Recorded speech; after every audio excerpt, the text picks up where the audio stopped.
Welcome back. This is Michael Lynch, and we are in the Men Seeking Freedom podcast, both a podcast and a community of men. And if you're ever wondering who a man is that might be interested in this, he's often very established in his life, has no doubt had success, looks good on the surface, but inside he may be suffering from something and he just can't find the words to put to it to address it. And when it all gets condensed inside, that pain can affect his health or his family or his career or even his relationship with his faith. So, what we do here is we bring in men who are very good at being expressive. And what they do is they share their experiences as well as specific expertise they've developed in their life. And today, we don't often get to introduce doctors to this community, but Dr. Joe Oravecz is our guest today. And Joe is the founder and president of True Guide Leadership Collective. Joe, it's an honor to have you. Thank you for making time for this audience. Please further introduce yourself. Well, thanks so much for giving this space and creating this space, Michael. Like, holy cow.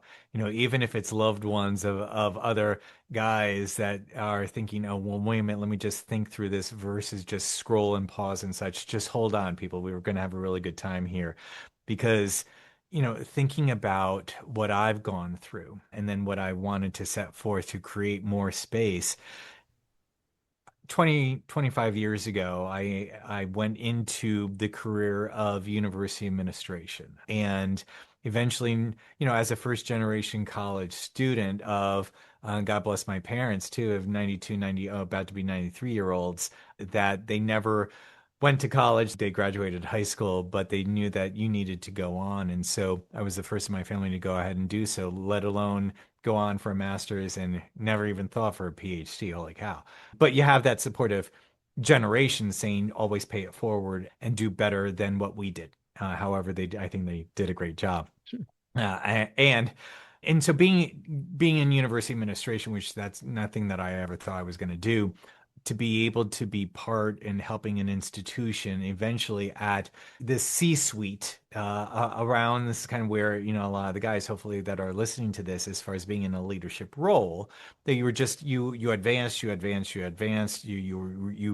breathe and bleed the career and to be able to make a difference and to pay it forward and to be able to then say what more can we do, and you're burning the midnight oil and you're trying to do it for the betterment of the product being a university education or college education, but also advancing and what more can I do to make my parents proud, make myself proud, and that adrenaline that you get by doing that. And then eventually to realize that once you hit that pinnacle and you're constantly creating more and more and you're seeing you're advancing in the life of a university administrator. In order to move up in the organization, you need to move, because generally once people get to a certain level at college A or college B, no one's moving. And in order to advance, you need to then how mobile can you be?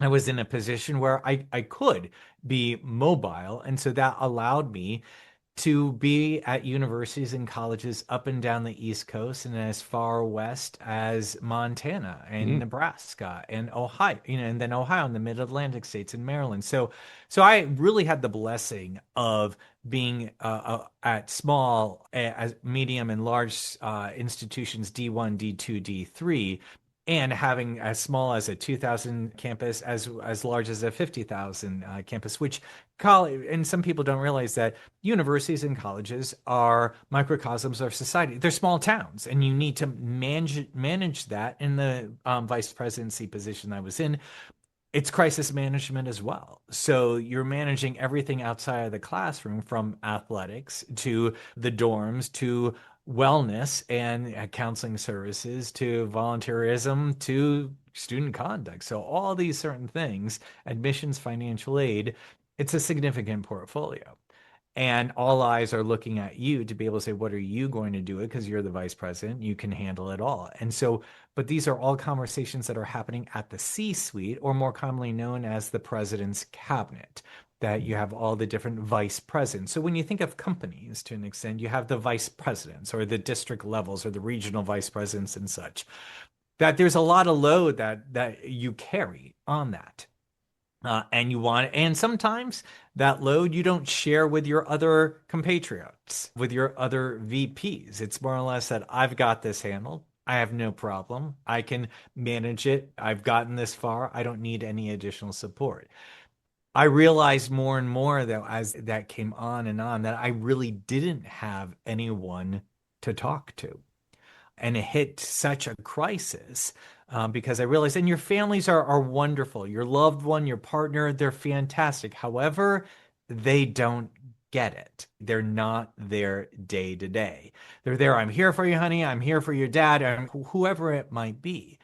But that's the point that I have even discovered, and thank goodness you have discovered this as well, is that who do you talk to? And that is really difficult. And my life crisis that happened was that I needed significant. I realized that in part of me being a university vice president, I oversaw a portfolio that always included counseling services. That I always were talking to the parents and to the students that you need to take advantage of counseling services. You need to not only be physically well, but you need to be mentally well as well, because there's intersectionality. One begets the other. For years, I was always saying that. And then I hit a crisis, and then I realized, Joe, you need to walk the talk here. Beyond do as I say, or do as I, you gotta have to connect the do as I say and the do as I do part Yeah. in terms of Yeah. honoring that. Right. And I think I was finally in that self-awareness and that confidence level that I was at a point where I was comfortable in telling my president that I need to take a leave of absence because I needed to find a an appropriate good program, mental health program for executives where I can be in a group filled with executives that get where I'm coming from So and we're able to share. this was about your objective was to become a better Communicator, anxiety, depression, all of that I was always helping others people. to be able to recommend. We have EAP, we have we have a variety of options for you to take advantage of so you can get the help that you need. I'm not the expert to be able to do that. However, we have resources for you. And then it was finally for me at a significant breaking point that I finally just realized, yeah, what about me? And then as I was looking for additional help, I realized that there's amazing support systems that are out there, a variety of programs. But I realized and God bless that we have these particular programs, but I just can't go to a generic support group because I knew I needed to meet with others that understand it's incredibly lonely at the top, and you can't share it because it's going to be feared. You're going to fear, and generationally speaking, that you're weak because you're talking about your mental health. And Joe, Uh, you knew, so when you got to that realization, you weren't sitting there saying, well, maybe if I just shift the direction of my career, I'll be in a different, you would pretty much made a commitment to stay within the environment, if I'm understanding Yeah, you. no, Thus, that's a great point because that's in part that I've worked all these, 2 decades or more of that. I need to figure out what's going on because I'm not giving up what I've gotten, I have attained. And I'm like, but however, you need to walk the talk.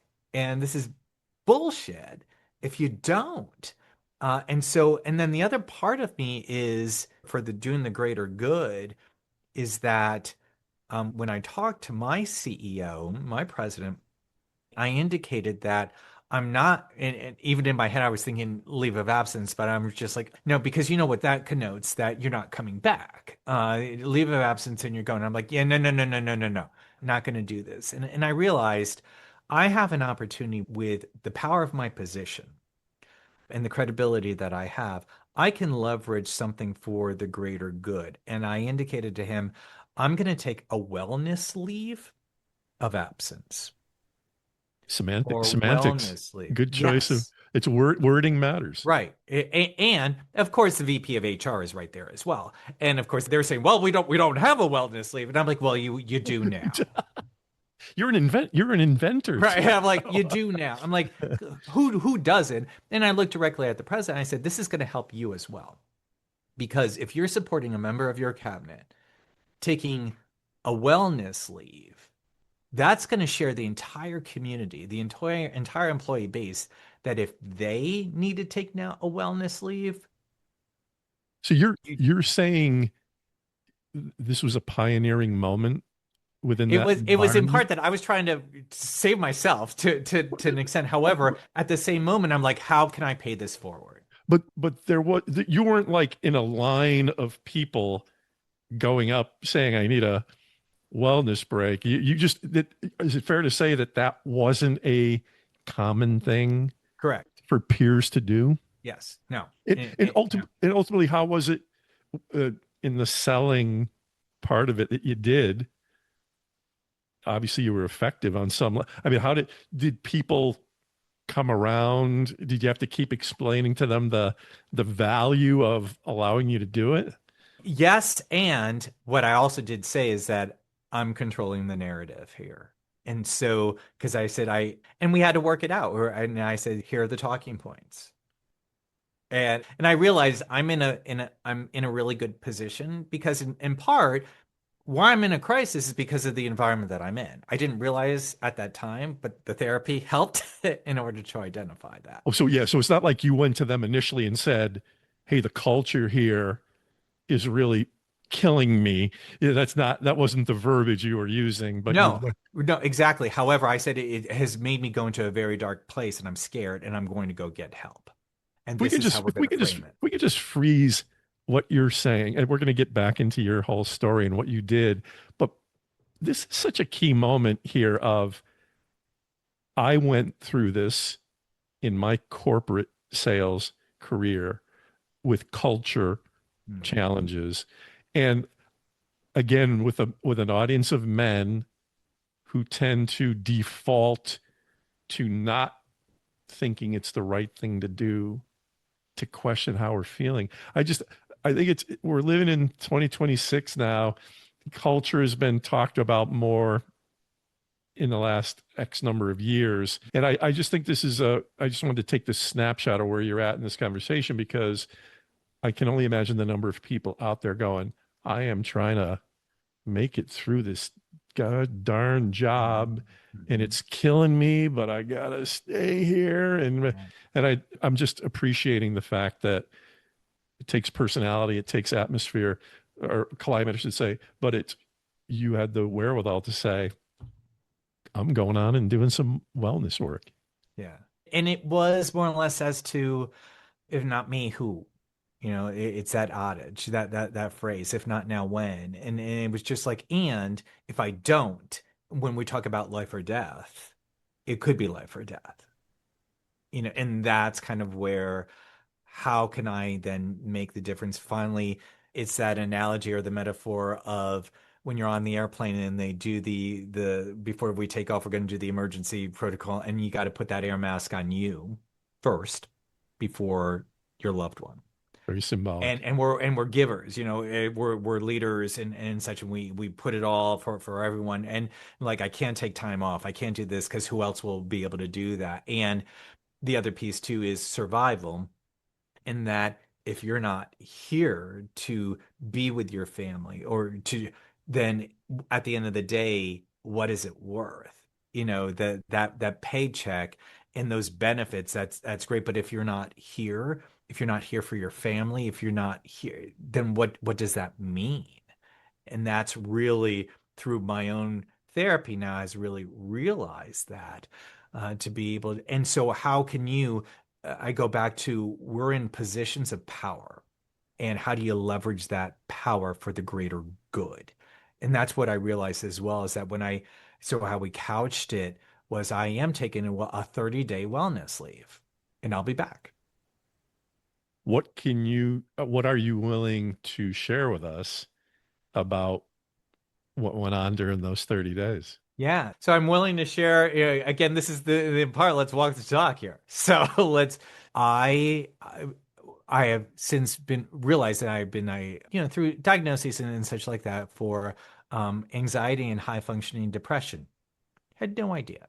No idea. But as I did more research and understood, so I had suicide ideation. It happened well, in the middle of the night, came out of nowhere. It just a lot of different anxiety and such. And we all have, a lot of us have sleepless nights and you're just ruminating and back and forth.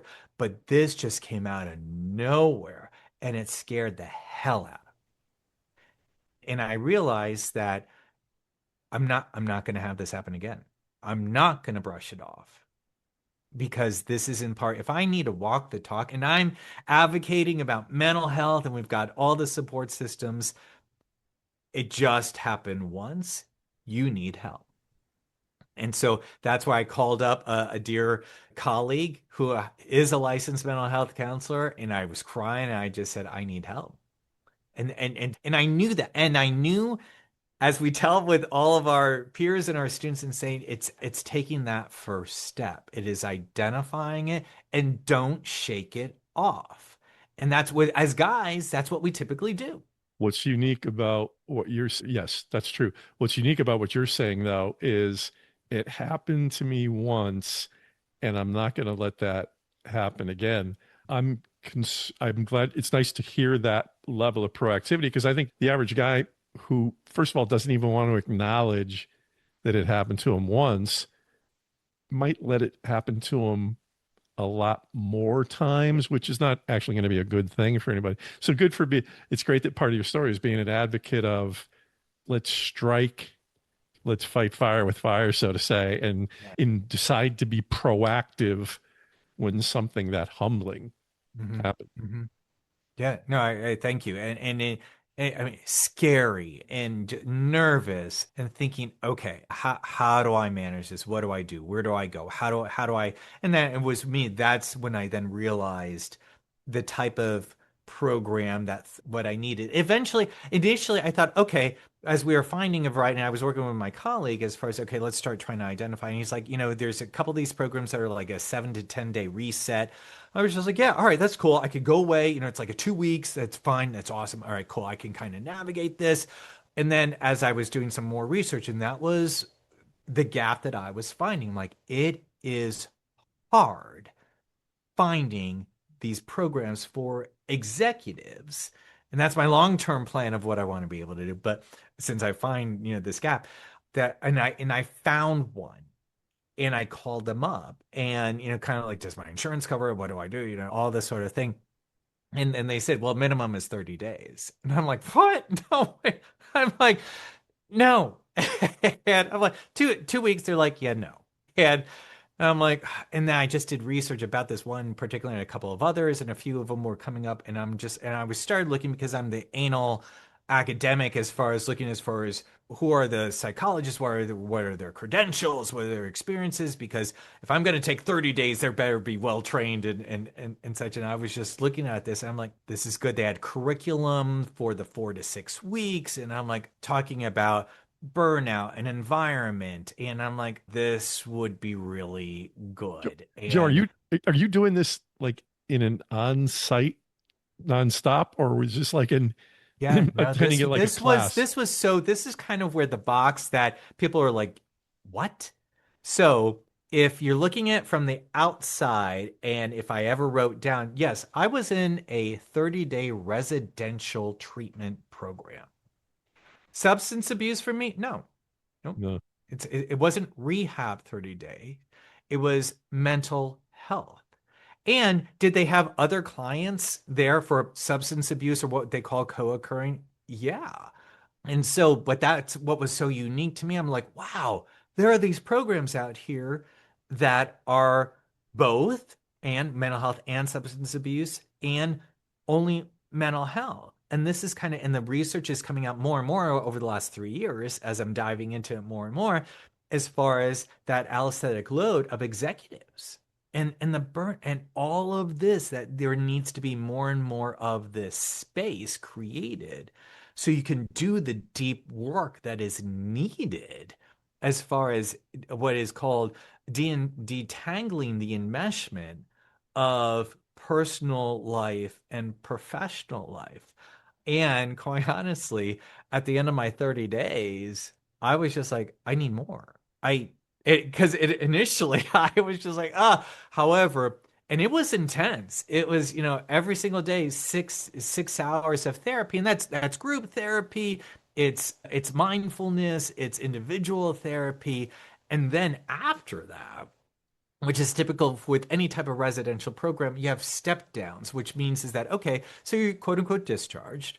And then you have an intensive outpatient program, which is about 6 hours of therapy, but it's group therapy. It's online, however it is. And then that's for about 8 more weeks. And then you step down to outpatient therapy, which is about maybe 2 hours or 3 hours a week.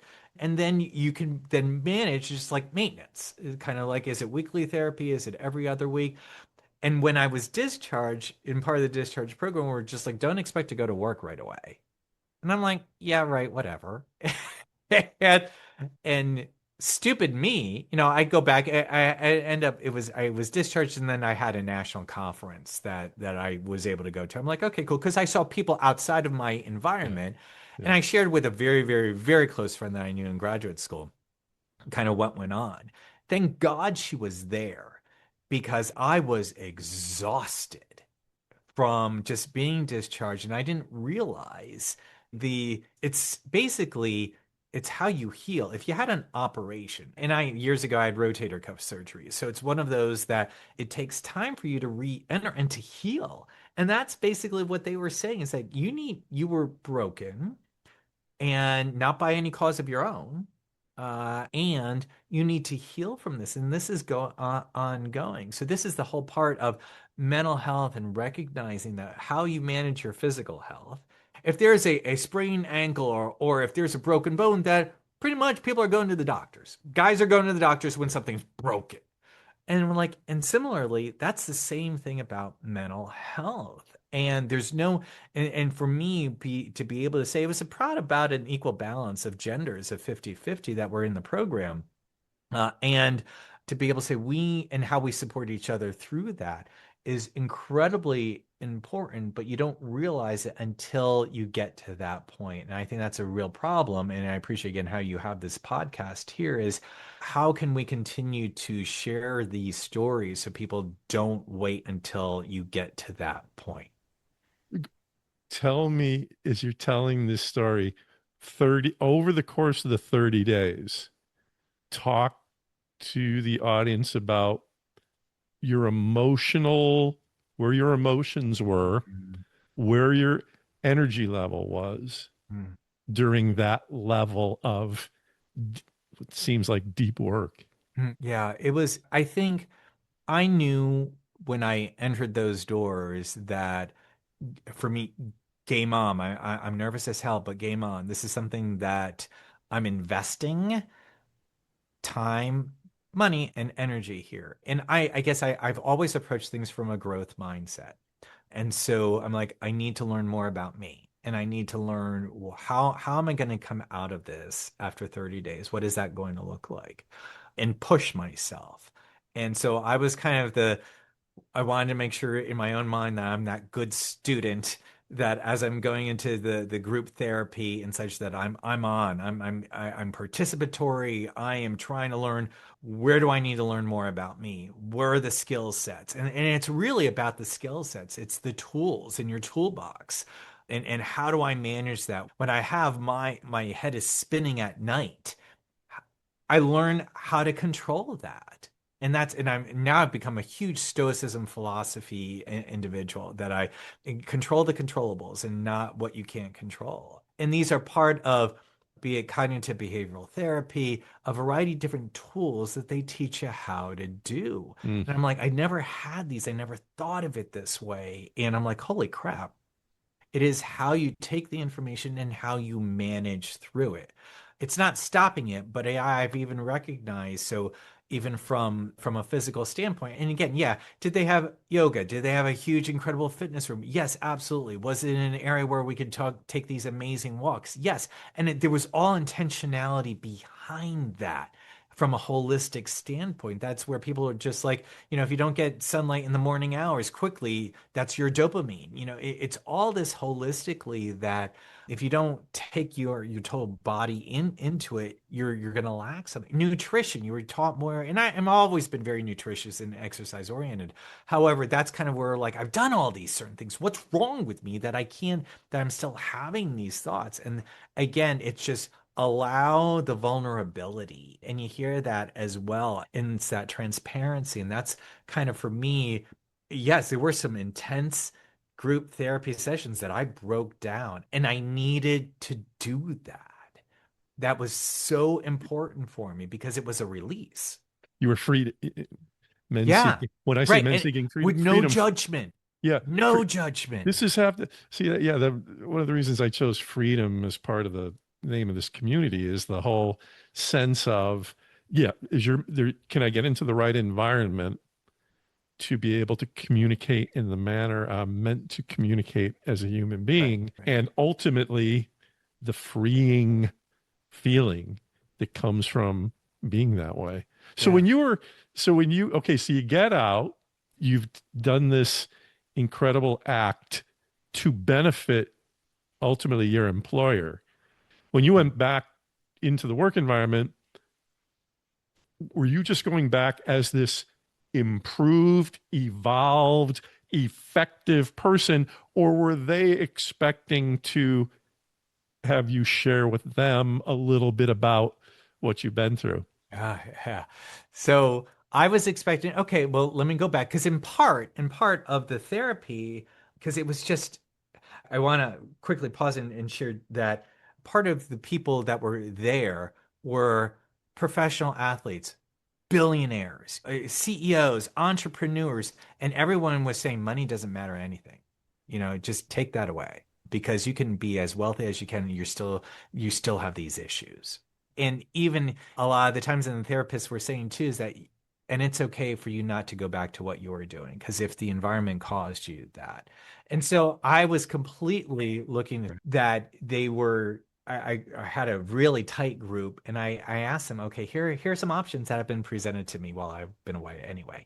And so going back into the environment, and this was my concern because part of the therapy was reentry. And I was very scared going back, meaning that I have done the work. Yeah. I have done the work. The people that are in this environment that cause this environment have not.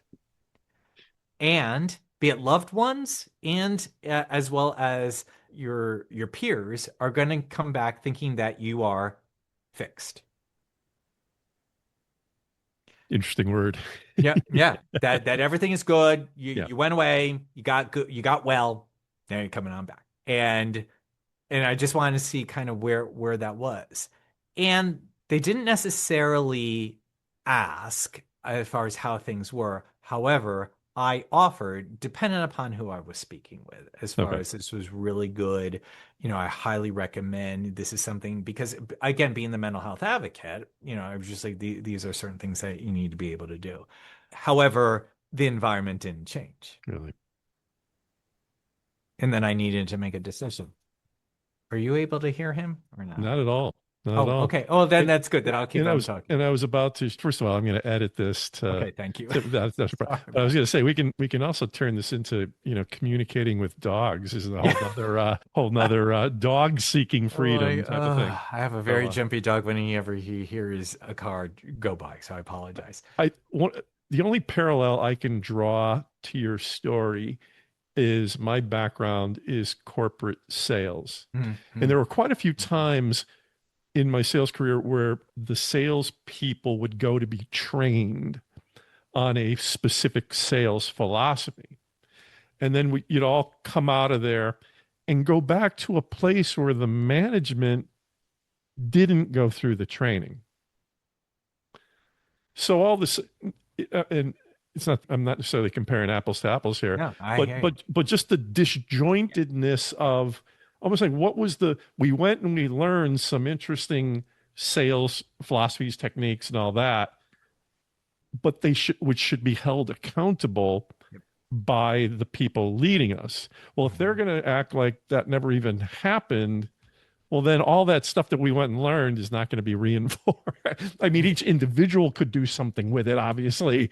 But yeah, I hear what you're saying. The only bad news to your story was you grew exponentially, but the pace of, if I'm understanding you correctly, the pace of growth around you in these key areas was not happening. Correct.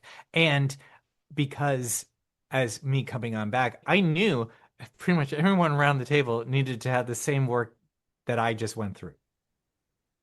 And that's kind of where, as the weeks progressed, I was just realizing, this is all performative. And how are we as executives walking the talk for our employees so they feel that this is a psychologically safe environment? And it's not. And as I looked over to the VP of HR, at one point in time, I think it was even before my issue, that I had asked, how are we supporting just our employees when we have a crisis? It was during COVID and so forth. And I turned, because I saw where she was going to go with it. And I said, and don't say that we offer EAP, because that's generally what HR will offer. It's just like, well, we have EAP. I'm like, we need to have executives, all of us, around the table indicating that, yeah, I go to therapy, because if someone asks a person, do you have a recommendation for a good internal medicine doctor? Do you have a recommendation for a dermatologist? People are able to say, oh yeah, well, I go to here. My hope eventually after I leave this planet that I've been able to promote more and more and saying, how can we have in the same sentence someone offer or who they go to for their dermatologist and who they use for a therapist? How might we be able to say how this can move forward? And then I start talking about from a generation standpoint that boomers, Gen X, this is all swept underneath the carpet. Millennials, this is absolutely talked more and more. And clearly, with Generation Z, now Generation Alpha, it is absolutely not a problem talking about mental health. Yeah. When I was going around, and as I do, talking to companies and keynote and doing workshops, I indicate that how are the hiring authorities open to talking about mental health, because the workforce that you will be hiring are absolutely comfortable about it. And don't be surprised if that eventually, after they're hired, it could be in the interview process, but generally after they're hired, they want to know about wellness days and mental health. And Yeah. people think, well, Yeah. they're so soft and wah, wah, wah, wah, wah, and I'll get a grip and cry me a river. And I'm like, you better Yeah. be ready for it. That's Because that's what they're expecting. And that is now becoming the majority of those out there looking for sure. jobs. So, Sure. and the minority are the older, more experienced hiring authorities, Yeah. to be able and working from home and a variety of other. So, but this is kind of the holistic approach that the older generations are not aware of. And that's kind of where we need to do our own personal work, but it's just kind of in the generations that we grew up on. I knew I was on the cusp of that, and that's where I figured, okay, I'm in the position of power. I have the ability to make a difference. How do I go about doing it? I think that's just been part of my life, that I realize if I'm around the table, if other people are thinking about the question and no one's asking the question, I'm going to ask the You'll question. ask it. Good for you.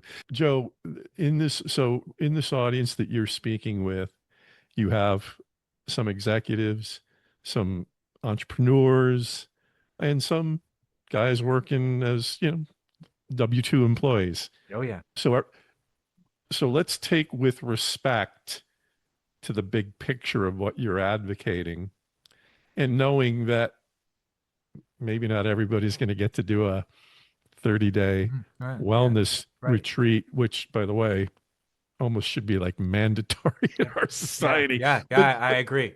just strip it down to basic advice you would give to people, starting with your recognition moment to what you ended up doing. Please just share just some basic thoughts of what men should be thinking about as they're processing, wow, something isn't right.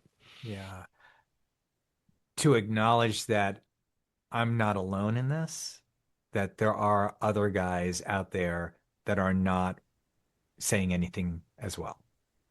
And how can I really show that I need help and I want to move forward with that. And if I have another person to say that to, another guy to say that to, I'm not looking to be, and don't look to be talked out of it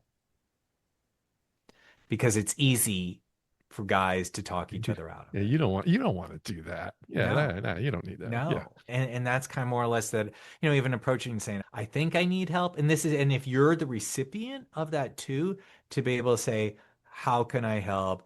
Awesome, man. Let me get you to where you need to go. And that's even in my part of talking and workshops and such. That is one thing that I'm a trained facilitator of question, persuade, refer, QPR training.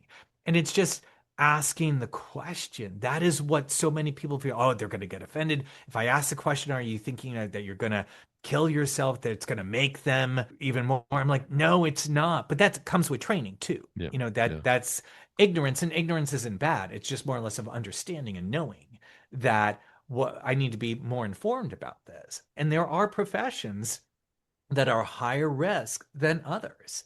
And that's what people don't realize from frontline to the trades as well. There's so many different of these that I was shocked when I was doing more and more research that there are areas that we can always do more. And so that is asking, well, recognizing, not brushing it off. It is, and then just Google searches as far as support help because there are online support, and there is the National Suicide Prevention as well as or 988 is just something that you could just call and just saying, can you put me in contact with it? I just need some support. What does that look like? Anonymous, just three pushes and Yeah. you're there. But it's like, I don't know, should I, should, and it's kind of that self-awareness. Then if you're questioning it, if you're just questioning it, for God's sakes, do it. Yeah. No, I love everything you're talking about. This community, which is almost just launched at this point and is evolving. But the point of this, as the business gets up and running, is creating environments for men to have quality, honest conversations with each other without diminishing them by not dealing with I call it dealing with the V word of Mhm. the Oh vulnerabilities yeah. of life. I'm just amazed that the Brene Browns of the world write all these books about shame and all that stuff, and I've read quite a few of them, and they're Mhm. just it's out there, and as you said, we're evolving. So in wrapping here, thank you, Joe, by the way. What an Yeah. incredible story, and I've not heard the part about executive level, retreat level. What an interesting dynamic that is. Yeah. People are seeing this, people are watching this. How can people find you, connect with you? What is your preference? What would be a best case scenario for you if someone really's enjoyed what you've had to say today? I appreciate that. So a couple different, so my website, which hopefully you'll put out there is joeoravecz.com. I have I think a very good Instagram social presence at Dr. Joe O. LinkedIn, you can find me as well. And so I do executive coaching one-on-one. There are CEOs that say, can you do this for my team to an extent? And I really, we start at a very high level, but then we start going into deep work. And, it's something that what this has led me to, believe it or not, that I'm almost completed with my licensed mental health counseling as well. So that's going to be another component that's going to be added to it. And so this has provided me that I get, and I think this is the other piece too that's really critical. I've seen and worked with, quite honestly, a lot of executive coaches that haven't been at the C-suite level, that haven't been in it. And that's where I'm just like, oh, you guys are getting shortchanged if you're getting a coach that hasn't been at the C-suite level, that hasn't experienced the level and the pressure and such to be able to help you through that, to recognize someone that you can be your confidant. That is what I know with my clients that have been very successful in doing that and saying, I've been there. I know exactly what you're going with. And let me help you with skills and coaching to be able to do that. And then with speaking, HR, national, regional and national conferences that we've talked about mental health in the workplace. And to be able, and they're just like, we need to talk about this more. And then I'm able to challenge the VPs and the HRs and the SHRMs to be able to let me talk to your CEO, because you're the one where it's sitting at. You're the one where mental health and employees, and it shouldn't be you. It needs to be the CEO, and exactly as we talked about. And I'm able to do that too. One last thought on this interview. As you speak about this, you are, for lack of a better term, bouncing off walls with the passion you have for this. I think we didn't really talk about this particular angle, but I just have to point out the fact that finding your place in life, finding your purpose in life, as you obviously are at now, makes the issue of communicating what's on your mind a lot easier. I think that's the thing it's a real overlook in our society of when you go off to do the job that isn't the right job, but you're doing it for reasons that you were trained to think. I think that plays a role in how audacious you can be in talking about what it is that you do to bring value to other people. So I just want to point that out as to here's another example of when you find your lane, you commit to growth. You keep saying to yourself, I'm going to keep getting better at this because I know I can keep helping more people with this. You deserve a lot of credit for that, my friend. So Thank you. Thank you to very all much. to all the individuals watching this, please share. This includes the women watching this who love the men in their life and know it can benefit them. If you want more information about Men Seeking Freedom, it's simply menseekingfreedom.com. You can find us there. New opportunities to engage with this entity will be rolled out in the next few weeks. I will see you on the next episode. Thank you.